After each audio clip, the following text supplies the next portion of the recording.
भारत देश हमारा प्रणाम।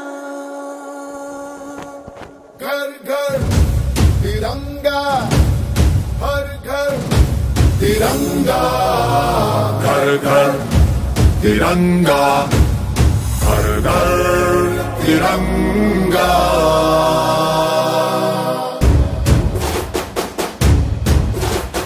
घर घर तिरंगा, रथ घर तिरंगा, घरों घरी तिरंगा, प्रत्येक घरी तिरंगा।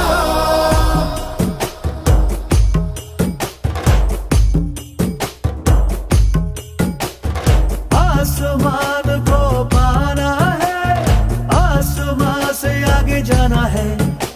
नए भारत की नई कहानी अब आसमां को सुनाना है। गर्व है इस तिरंगे पर, सारे जहां को ये दिखाएंगे। अमृत काल मनाएंगे, घर घर तिरंगा लहराएंगे। घर घर तिरंगा, हर घर तिरंगा, तिंटा झंडा।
આવી જશે આ બધું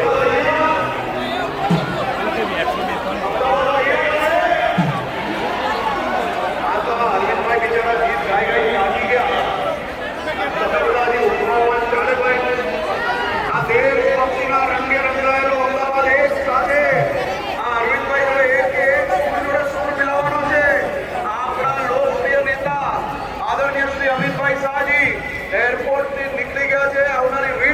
આપણી સૌ જોડે અહીંયા આ દેશ ભક્તિની યાત્રા તિરંગા યાત્રામાં જ્યારે જોડાવાના ત્યારે આપણે સૌ લોકો એક સાથે બે હાથ ઊંચા કરશે. બોલો બોલો બોલો બોલો બોલો બોલો બોલો બોલો બોલો બોલો બોલો બોલો ભારત માતા કી જય. હા, રાશિ પર બધા આરામ સુધી આપણે બધા જ એક સાથે ભાઈ ભારત માતા કી જય.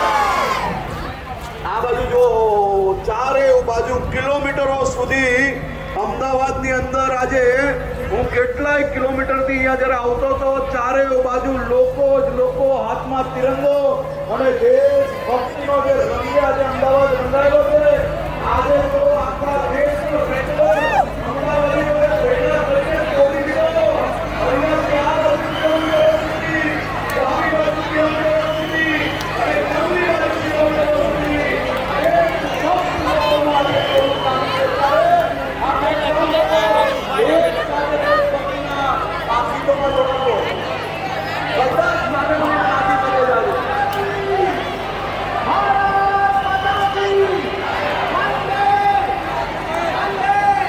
સભા હોલ આ બધું આગળ છે. તિરંગો ઉપર લહેરાવવાનો છે. તિરંગો નીચે જમીન પર ના અડે. તિરંગો આપણી શાન છે. સૌના તિરંગાઓ ઉપર. એ બાબા જો તો ખરી દ્રશ્ય ક્યારે દેશમાં ના જોયું એવું દ્રશ્ય આજે અમદાવાદ શહેરની અંદર નજરે પડે છે. ચારે બાજુ ઉપર ઢાબા પર આ ડાબી જમણી ને સીધી બાજુ કિલોમીટરો સુધી દેશ ભક્ત લોકોને બે હાથ જોડીને વંદન કરીએ છીએ. अपना है दिल आजमा दुनिया से जाके बोल दो ऐसे जागो रे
આજથી 12 મહિના પહેલા માતાજીના ચોકમાં ગાવા માટે આવ્યો ત્યારે મને સખત પથરી ઉપડેલી અને માને વિનવતા કીધું કે માં જગદંબા જો તું આ મઢમાં સાક્ષાત બેઠી હોય વરદાયની તો મારી પથરી જળ મૂળથી તું લઈ લેજે. અને અત્યારે મેં 2 વખત સોનોગ્રાફી કરાવી, મારા પેટમાં એક પણ પથરી નથી. એ નિમિત્તેનો માતાજીની પલ્લીમાં આ એક ડબ્બો ઘી હું સાગર પટેલ હું.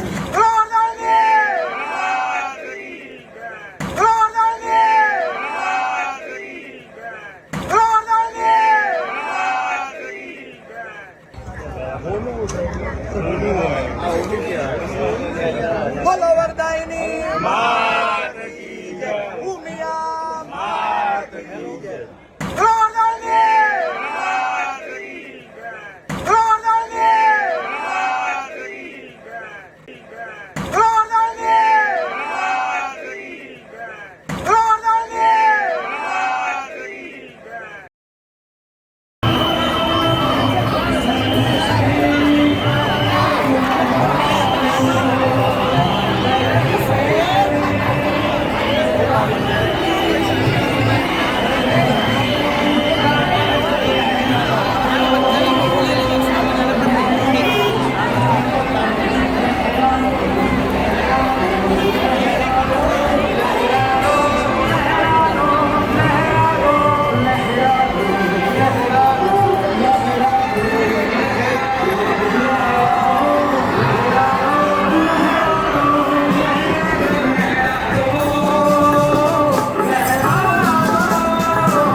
लहरा दो लहरा दो लहरा दो ફરીથી જોરથી બોલવાનું છે ભારત માતા કી આ જય સાથે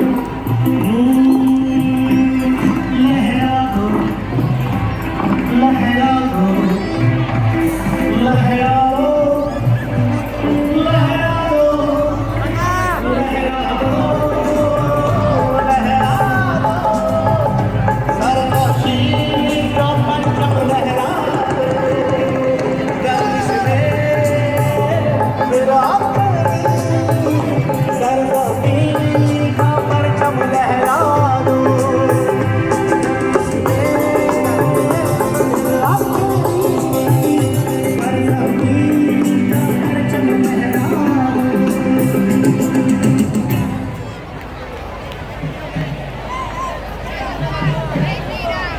જય શ્રી રામ.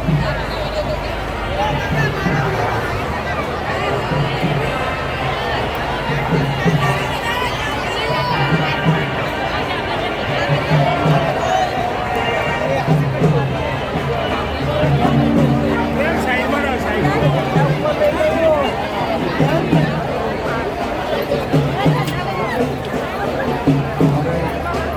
શહીદ વીર ભગતસિંહને યાદ કરે બે હાથ ઊંચા કરી મુઠ્ઠી વાળી એકવાર ફરીથી જય ઘોષ કરીશું ભારત માતા કી ભારત માતા કી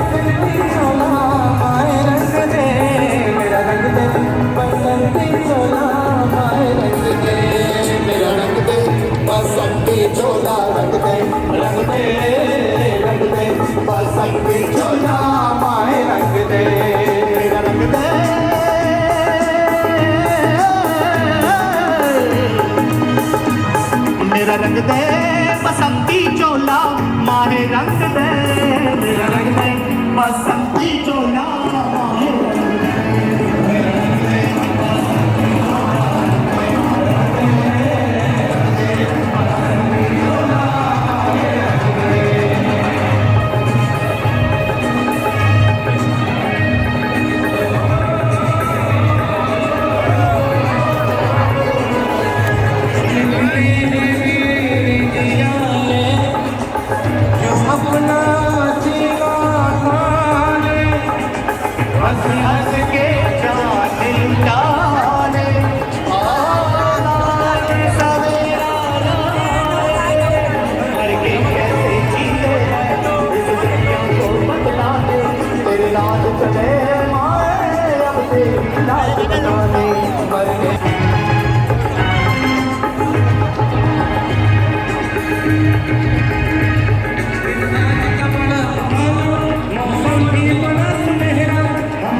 रंग दे बसंती चोला माहे रंग दे मेरा रंग दे बसंती बसंती चोला रंग दे बसंती चोला माहे रंग दे मेरा रंग दे बसंती चोला रंग दे बसंती चोला माहे रंग दे मेरा रंग दे बसंती चोला रंग दे बसंती चोला माहे रंग दे એટલે આરક્ષિત થઈ ગયા ના બધું લઈને આવ્યો તો છેડે કે નહીં પડે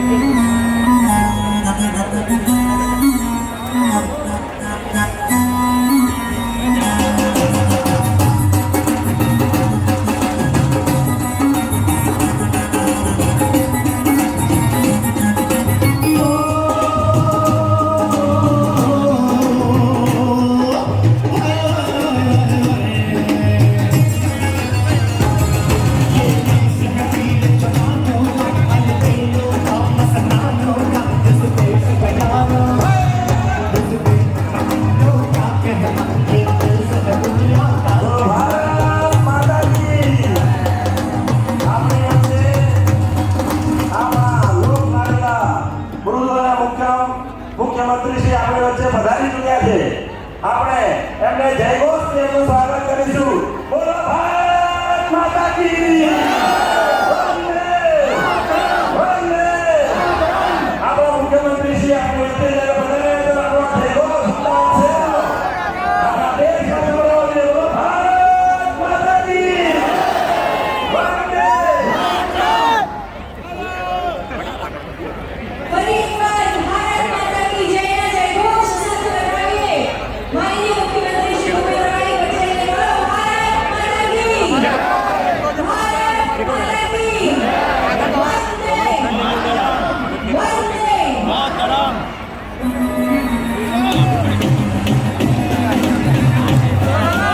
ક્યારે ઘીની નદીઓ વહેતા જોઈ છે ખરા? હા, અમે એ જ ઘીની વાત કરી રહ્યા છીએ કે જે તમે ખાવામાં ઉપયોગ કરો છો. ગુજરાતમાં એક ગામ એવું છે કે જ્યાં ઘીની નદીઓ વહે છે, સાથે સાથે સ્વિમિંગ પુલ પણ ઘીનો બનાવવામાં આવે છે. અહીં કોઈ વાત મજાકની નથી, પરંતુ શ્રદ્ધાની વાત છે. કહેવાય છે કે ગાંધીનગર પાસે રૂપાલ નામનું એક ગામ આવેલું છે. આ ગામમાં વરદાય માતાનું મંદિર છે. પાંડવોના સમયથી જ અહીં એક પલ્લીની રચના કરવામાં આવે છે કે જે પલ્લીની અંદર લોકો ઘી ચડાવીને પોતાની માનતા પૂરી કરતા હોય છે. લોકોની માનતાઓને આસ્થા એટલી બધી વધારે હોય છે કે પલ્લીમાં ચડતા ઘીને કારણે આખા ગામમાં ઘીની નદીઓ વહેવા લાગે છે. હવે સવાલ થાય કે એટલું બધું ઘી આવે છે ક્યાંથી? તો જે પણ વ્યક્તિની માનતા હોય એ 5 કિલો 10 કિલો કે 15 કિલો ઘી માતાજીની પલ્લી પર ચડાવે છે અને પોતાની માનતા પૂરી કરે છે. આ રીતે ગામ આખું ઘીથી તરબોળ થઈ જાય છે. આ તો શ્રદ્ધાની વાત છે, પરંતુ માતાજી આવી રીતે ઘીનો બગાડ કરવાનું ક્યારેય ન કહી શકે. હા, શ્રદ્ધા પૂરી કરવા માટે આપણે પલ્લીમાં ઘી ચડાવવું જ જોઈએ, પરંતુ આવી રીતે ઘીનો બગાડ કરવો એ યોગ્ય નથી. કહેવાય છે કે આ ઘી કે જે રસ્તા પર હેમખેમ પડ્યું હોય છે એને કેટલાક ગરીબ લોકોમાં વિતરણ કરી દેવામાં આવે છે. રસ્તા પર પડેલું આ ઘી ખૂબ જ ગંદા સ્વરૂપમાં હોય છે, જે ખાઈને ઘણાના સ્વાસ્થ્ય પણ બગડી શકે છે. માતાજીની શ્રદ્ધાનો સવાલ છે તો આપણે જરૂરથી પલ્લીમાં ઘી ચડાવીને આપણી માનતા પૂરી કરવી જોઈએ, પરંતુ આવી રીતે ખરેખર ઘીની નદીઓ વહેડાવી ન જોઈએ અને તેમને બાળકોના પોષણ આપવા માટે ઉપયોગમાં લેવું જોઈએ. સદીઓથી આ પ્રથા ચાલી રહી છે, તેની સાથે લોકોની આસ્થા જોડાયેલી છે અને આસ્થા ખરેખર સાચી પણ છે. પણ ભગવાન જ કહીને ગયા છે અને આપણા શાસ્ત્રોમાં પણ લખ્યું છે કે અન્નનો બગાડ ક્યારેય કરવો ના જોઈએ. એ ખરેખર ભગવાન જ છે. અહીં ઘીનો બગાડ આપણે ચોખ્ખો જોઈ શકીએ છીએ, તો ખરેખર આ બાબતથી આપણે થોડુંક જાગૃત થવું જોઈએ. ગુજરાતમાં આજે પણ 10% પણ વધારે લોકો કુપોષિત છે અને કુપોષિત બાળકોનો જન્મ પણ થયા રાખે છે. માતાને ચડાવવામાં આવતા ઘીથી ઘણા બાળકોને પોષણ મળી શકે એમ છે, તો આવા ઘીનો ઉપયોગ ગુજરાતમાં કુપોષિત બાળકોને પોષણ આપવા માટે કરવો જોઈએ. આ બાબતે તમારું શું માનવું છે? કોમેન્ટમાં જરૂર જણાવજો.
પૂરો થઈ જાય.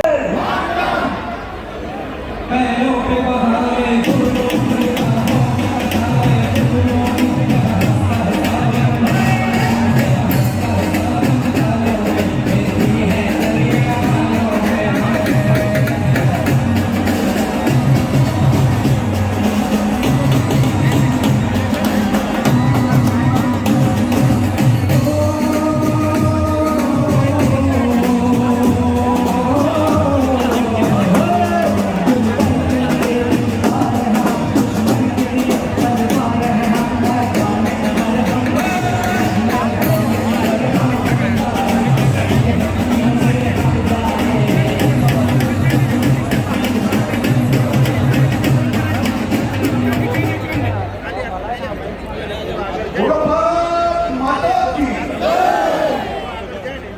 બોલો થાકી ગયા છો? બોલો ભારત માતા કી જય. આપણા સૌ વચ્ચે દેશના લોકપ્રિય ગૃહમંત્રી આદરણીય શ્રી અમિતભાઈ શાહજી બસ આવનારી 3-4 મિનિટમાં આપણી સૌ વચ્ચે આવી રહ્યા છે. દેશભક્તિના રંગે રંગાયેલા મારા અમદાવાદના સૌ નગરજનોને વિનંતી છે કે આપણા તિરંગાનું જે માન છે, આપણી જે શાન છે એને જાળવવા માટે કોઈ બી પ્રકારે તિરંગો આડોવડો નહીં. આપણે સૌએ જ્યારે યાત્રામાં નીકળીએ ત્યારે તિરંગો ઊંચો લહેરાવવાનો છે અને લહેરાતા લહેરાતા મા ભારતીના નારા જોડે આપણે આ અમદાવાદના નગરજનો દેશભક્ત લોકોને આજે જ્યારે આટલું મોટું આ દ્રશ્ય માત્ર ભારતમાંની આજુબાજુમાં બી કોઈ જોશે નહીં તો એ વિચારતો રહી જશે કે આ ઘર ઘરથી લાખો લોકો, અમદાવાદના લોકો આજ સુધીની તિરંગા યાત્રાના બધા જ ઇતિહાસ તમે લોકોએ તોડી નાખ્યા છે આજે. ત્યારે સૌ અમદાવાદના નગરજનોને વિનંતી છે એક સાથે આપણે સૌ નારા લગાડીશું. બોલો ભારત માતા કી, ભારત માતા કી. આ છેલ્લું એક ગીત છે એ પછી આપણા કાર્યક્રમની શરૂઆત થવાની છે કે બધા જ લોકો દેશભક્તિના રંગે રંગાવવાનો આ તમારા સૌ પાસે અવસર છે. બધા જ આ અવસરને ખૂબ ખુશીથી અને ખુલ્લું મન રાખીને બનાવો એવી આપ સૌ લોકોને ખાસ વિનંતી.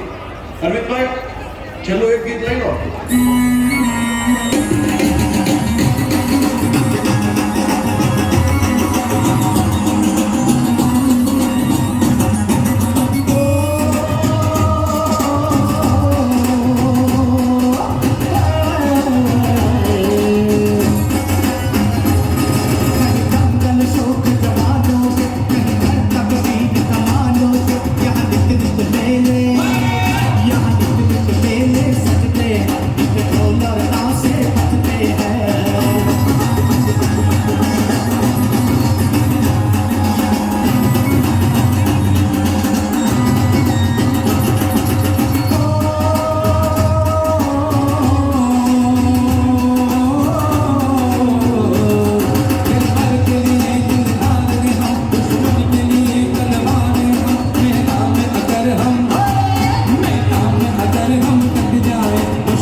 લોકપ્રિય પ્રધાનમંત્રી આદરણીય શ્રી નરેન્દ્રભાઈ મોદીજીના આહવાન પર કાશ્મીરથી લઈને કન્યાકુમારી સુધી ભારત દેશના નાના નાના ગામોથી લઈને મહાનગરો સુધી દેશના કરોડો લોકોએ પોતાના ઘરના આંગણે આપણા દેશની, આપણા સૌની આન માન ને શાન એવો આપણા તિરંગો જ્યારે લહેરાવ્યો છે ત્યારે ગુજરાતના મુખ્યમંત્રી શ્રી ભૂપેન્દ્રભાઈ પટેલના આગેવાનીમાં ગુજરાતની અંદર 14,000થી વધારે ગામડાઓમાં તિરંગા યાત્રા, કોઈ ગામમાં 25-50-100 લોકો સરપંચની આગેવાનીમાં, તો મહાનગરોમાં આજે અમદાવાદમાં આપણા સૌના લોકનેતા એવા અમિતભાઈ શાહ સાહેબની આગેવાનીમાં લાખો અમદાવાદીઓ સાથે મળીને દેશભક્તિના રંગે રંગાયેલી આ તિરંગા યાત્રા જ્યારે નીકાળી રહ્યા છે ત્યારે 14,000થી વધારે ગામોમાં, લાખો ઘરોમાં, ઘરમાં તિરંગા જ્યારે લાગી ગયા છે ત્યારે આજે આપણે જે તિરંગા આપ્યા છે એ તિરંગા જ્યારે તમે સૌ લોકો ઘરે પરત જાઓ ત્યારે એ તિરંગો આન બાન અને શાનથી આપણા ઘરે લહેરાવાનો છે. આપણે સૌ લોકો પોતપોતાના વડીલો પોતપોતાના દીકરા દીકરી જોડે મળીને આ તિરંગાનો આન બાન ને શાન સાચવાય તે રીતે આ તિરંગા લહેરાવાનું કામ આજે આપણે સૌ લોકોએ આ તિરંગો ક્યાંય બી આમ તેમ મૂકવાની બદલે જે રીતે તિરંગાના નિયમ છે એ નિયમો સાચવીને વાલીને 15મી ઓગસ્ટ પછી ઘરે સાચવીને મૂકવાના છે. આવતા વર્ષે 8મી ઓગસ્ટે આપણા ઘરની બહાર આ તિરંગો લહેરાઈ જાય તેની બી ચિંતા આપણે સૌ લોકોએ કરવાની છે. સૌ અમદાવાદના નગરજનોને હું ખાસ કરીને આપને માફી માંગવા માંગુ છું. અમને નથી ખબર કે આટલી મોટી લાખોની સંખ્યામાં લોકો અહીંયા આવશે. એટલી બી વ્યવસ્થા કરી ચારે તરફ કિલોમીટરોથી કિલોમીટરો સુધી અમદાવાદના દેશભક્ત લોકો ઉમટી પડ્યા છે. બધી જ વ્યવસ્થાઓ ઓછી પડી. તમારી પાસે ક્યાંક જગ્યા ઓછી પડે તો માફ કરજો, પરંતુ આ દેશભક્તિની યાત્રા આજે આપણે સૌ લોકો એક સ્વરે માં ભારતીના નારા જોડે આપણા દેશના વીર સૈનિકો અહીં આવ્યા છે. બીએસએફ હોય, આર્મી હોય, સીઆઈએસએફ હોય, ગુજરાત પોલીસ હોય, આ તમામ ફોર્સિસ દ્વારા આપ સૌની રક્ષા માટે આપ સૌની સુરક્ષા માટે વર્ષોથી જે રીતે મહેનત કરી રહ્યા છે એવા વીર જવાનો જ્યારે આપણી પાસેથી પસાર થાય તો જરૂરથી એક સલામી એમને આપજો. એમની ડ્યુટીને વંદન અને નમન કરતા આજની આ યાત્રા એમના પરિવારજનોને ખાસ કરીને હું આપ સૌ વતી 2 હાથ જોડીને વંદન કરું છું. એમના પરિવારોનો આભાર માનું છું કે માં તે એક દીકરો એવો આપ્યો કે એક દીકરો આજે કરોડો ભારતીયની સુરક્ષા કરવા માટે એના પરિવારને છોડીને ભારત પાકિસ્તાનની બોર્ડર હોય કે ભારત બાંગ્લાદેશની બોર્ડર હોય આપણી સરહદને સુરક્ષિત રાખવા માટે આ સૌ જવાનો પોતાના પરિવારનો ત્યાગ કરીને આપણે સૌને જ્યારે સુરક્ષિત રાખતા હોય ત્યારે આપણે સૌએ આ સૌ જવાનો જ્યારે આપણી પાસેથી પસાર થાય પરેડના રૂપે ત્યારે એક સલામી જરૂરથી આપવાની છે. તમે સૌ લોકો આ સલામી આપવા માટે તૈયાર છો? આપણે અવાજ કેવો આવવો જોઈએ અમદાવાદીઓનો? એ બધા તૈયાર છો? આ દેશભક્તનું ટોળું આ જ્યારે લાખો લોકો મારા દેશના વીર જવાનોને આજે જ્યારે એમની આ અનેક બલિદાનો માટે જ્યારે તમે સૌ લોકો સલામી આપશો તો આ દેશના વીર જવાનોની શક્તિ આપણા હમણાં કરતા બી બમની થાય એ પ્રકારનું અમદાવાદમાં આજે જોશ હોવું જોઈએ. સૌ લોકો એક સાથે 2 હાથ ઉપર કરે, તિરંગો ઊંચો લહેરાવે, 2 હાથ ઊંચો કરશે સૌ લોકો. અમદાવાદની શક્તિ ભારત પાકિસ્તાનની સરહદ પર જે આપણો જવાન ફરજ આજે અદા કરતો હોય તો એના કાને ગુંજે એ પ્રકારનો હોવું જોઈએ. બોલો ભારત માતા કી, ભારત માતા કી, ભારત માતા કી. આપણા લોકપ્રિય નેતા દેશના ગૃહમંત્રી આદરણીય શ્રી અમિતભાઈ શાહ સાહેબ આપણી સૌની વચ્ચે પધારી ચૂકેલા છે. આપણે સૌ લોકો તિરંગો ઊંચો કરીને માં ભારતીના નારા જોડે આપણા લોકપ્રિય નેતાનું અહીંયા સ્વાગત કરીશું. બોલો ભારત માતા કી, ભારત માતા કી, ભારત માતા કી, ભારત માતા કી. આ ઢાબે બી જય વરદાની માતા. હું રાધેશ્યામ રૂપાલપલ્લી. ગુજરાતનું એક એવું ગામ જ્યાં ચોખ્ખા ઘીની નદી વહે છે તેમ બોલવામાં આવે છે, પણ ખરેખર ઘી અભિષેક પછી સોના જેવું ઘી ખાવા લાયક પણ રહેતું નથી, પણ કાદવ કીચડ થઈ જાય છે. જો ખરેખર ઘીની નદી વહેતી હોત તો રૂપાલના વરદાઈ માતાના મંદિરની બહાર કોઈને ભીખ માગવા જ ના બેસવું પડે. ઘીની નદીમાંથી ઘી વેચીને બધા રૂપિયાવાળા બની ગયા હોત અને ગાય અને ભેંસની પણ જરૂર ના પડત. નદી એને કહેવાય જેમાં ડૂબકી ખાઈ શકાય. જેમ ગંગા, કાવેરી, ગોદાવરી, યમુના, નર્મદા, કૃષ્ણ, બ્રહ્મપુત્રા, સરસ્વતી નદી ભારતની મુખ્ય નદીઓ છે. આમ ઘીના ટ્રેલર ખાલી કરવાથી નદીઓ બની શકતી હોત તો પાણીના ટેન્કરો ખાલી કરી દરેક ગામમાં એક નદી બનાવી દઈએ તો પણ પાણીનો પ્રશ્ન સોલ્વ થઈ જાત. મને તમારી મદદની જરૂર છે. મારો હેતુ પલ્લી પર ઘી અભિષેકનો વિરોધ કરવાનો નથી, પણ અભિષેક થયા પછી ઘીનો કાદવ કીચડ થાય છે તેને બચાવવાનો છે. પર્યાવરણ, સામાજિક પછાત સમાજનું સ્વમાન અને ઘી બચાવવાનો છે. પલ્લીનું ઘી રોટલી પર ચોપડવા જેવું શુદ્ધ રહે તો સોનામાં સુગંધ પડે.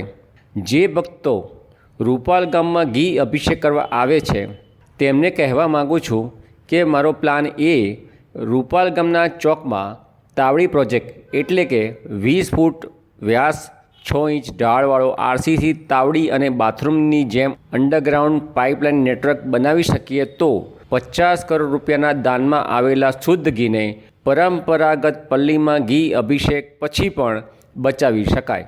ઘી માતાજીનો પ્રસાદ છે. ઘી થાળીમાં શોભે, જમીન ઉપર શ્રદ્ધાળુના પગ બૂટ ચંપલ નીચે નહીં. પ્રસૂતા બહેનોને, કેન્સરના દર્દીઓને, કુપોષિત બાળકોને વૃદ્ધાશ્રમમાં, આંગણવાડીમાં ઘણા દિવસો સુધી પ્રસાદીના ઘીનો શીરો બનાવીને ખવડાવી શકાય. મારો પ્લાન બી, ધારો કે રૂપાલના સ્વયંસેવકો આગેવાનો મારો આ પ્લાન તાવડી પ્રોજેક્ટ ના બનાવવાની મંજૂરી આપે તો કહેવા માગું છું જે ભક્તો રૂપાલ ગામ આવી રહ્યા છે, જે શ્રદ્ધાળુ રૂપાલ ગામમાં માતા વરદાયિનીની બાધા રાખીને ઘી અભિષેક માટે આપવા આવે છે તેમણે કહેવું છે કે ઘી અભિષેક કરવા આપો પણ સાથે ભાવ રાખો કે ઘી અભિષેક થયા પછી ઘી કોઈની રોટલી પર ચોપડવા જેવું શુદ્ધ રહી શકે. જો ગામમાં તાવડી પ્રોજેક્ટ 2024ની પલ્લી પહેલાં બની ના શકે તો તમારી માનતાનું 2 ચમચી જેટલું ઘી અભિષેક માટે રૂપાલ લાવશો. બાકીનું ઘી તમારા ગામમાં કોઈ ગરીબને આપશો પણ કાદવ કીચડ કરવા રૂપાલના પલ્લી મંડળને ના આપશો. માતા વરદાયિની રાજી થશે, આશીર્વાદ પણ આપશે, અભિષેક પણ થાય અને ગરીબને પોષણ પણ મળે, ગરીબના આશીર્વાદ પણ મળે. મિત્રો, મારે આ 10 લાખ લોકો સુધી મેસેજ પહોંચાડવો છે. સોશિયલ મીડિયાનો જમાનો છે. મારો મેસેજ તમને સારો લાગે, મારા વિચાર તમને સારા લાગે તો તમારા ફેસબુક, વોટ્સએપમાં ફોરવર્ડ કરશો. મારો ફોન નંબર 7016159450 અમદાવાદ. નમસ્તે. જય જય વરદાઈ માતા.